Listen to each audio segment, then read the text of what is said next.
Thalassaemia patient welfare society के secretary doctor Mohammad सादिक सियाल ऐं joint secretary Ghulam Nabi चन्ना पारां निकाह खां अॻु घोट कुंवार जी थैलेसीमिया जी टेस्ट लाज़मी कराइण वारी हलायल तहरीक कामयाबी ॾांहुं वधण लॻी।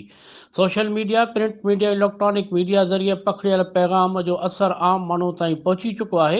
इन सिलसिले में थैलेसीमिया खां बचाव बाबति आगाही प्रोग्राम जे कोआर्डिनेटर आगा राशिद मीडिया खे ॿुधायो त असां मुख़्तलिफ़ तालीमी इदारनि में वञी आगाही सेमिनार मुनक़िद कया, जिते डॉक्टर मोहम्मद सादिक सियाल थैलेसीमिया जी बीमारी खां बचाव जो वाहिद हल निकाह खां अॻु टेस्ट करणु आहे ते लेक्चर ॾिना।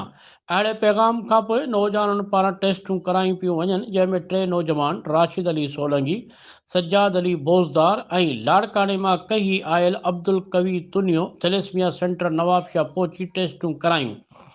नौजवाननि जो चवणु हो त मीडिया ज़रिए पैगाम ॿुधी थैलेसीमिया केयर सेंटर नवाबशाह पहुता आहिनि।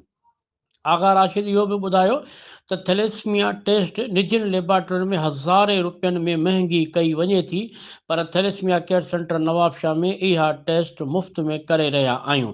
इन करे नौजवान छोकिरा ऐं नौजवान छोकिरियूं निकाह खां अॻु इन टेस्ट मां फ़ाइदो हासिलु कनि।